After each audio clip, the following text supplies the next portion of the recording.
کتاب ہے گمنام ادیب۔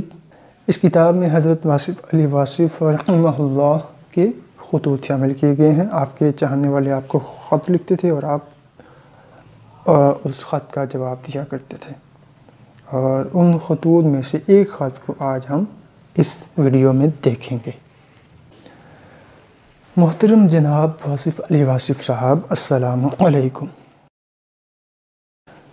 مزاج بخیریت، میں LLB کا طالب علم ہوں اور ایک مقامی لاء کالج لاہور میں زیر تعلیم ہوں۔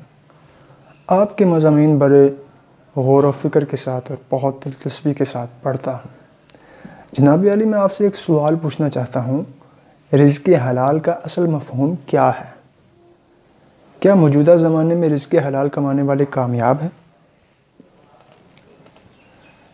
جہاں تک میرا مشاہدہ ہے، رزق حلال کمانے والے مشکل سے اپنی روٹی پوری کر سکتے ہیں۔ وہ اس قابل نہیں ہو سکتے کہ کوئی کار یا گاڑی یا رہنے کے لیے بہترین مکان بنا سکیں۔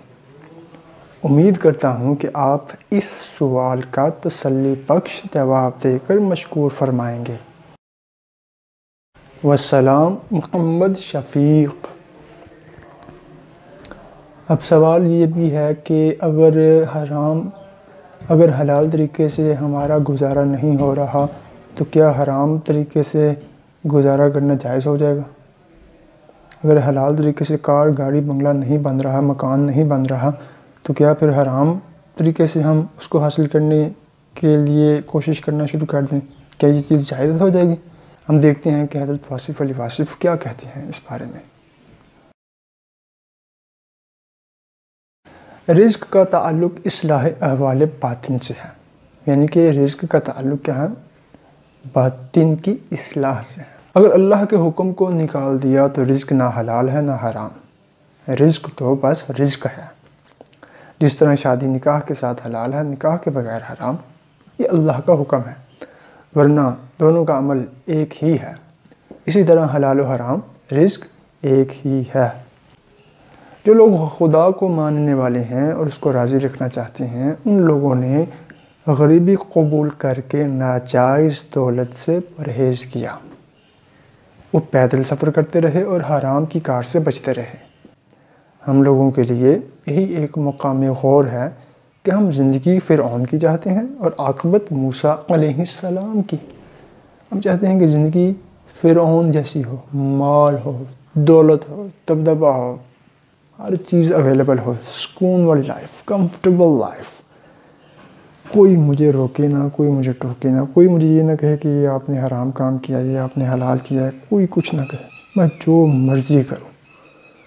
کوئی مفتی صاحب، کوئی مولوی مجھے نہ ٹوکے کہ آپ نے غلط کیا۔ میں جس سے مرضی باتیں کروں، جس کے ساتھ مرضی سنوں، گانے سنوں، فلمیں دیکھوں، ڈرامے دیکھوں، میں جاب کرتا ہوں وہ حلال طریقے سے، حرام طریقے سے، اس کے بارے میں مجھے کوئی کچھ نہ کہے، یہ میری لائف ہے۔ ایسی ہم لائف چاہتے ہیں، ٹھیک؟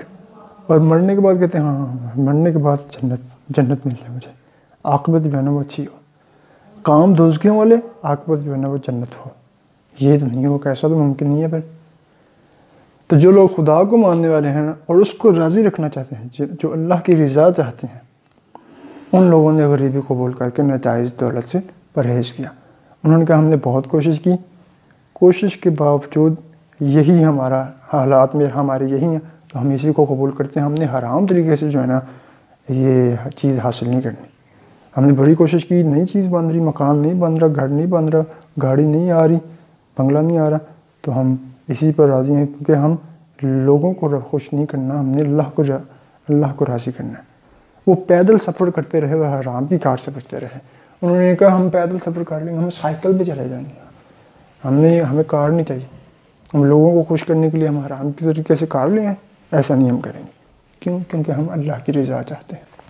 اگر مدعا حیات اسودگی ہے تو اسودگی حاصل کرو۔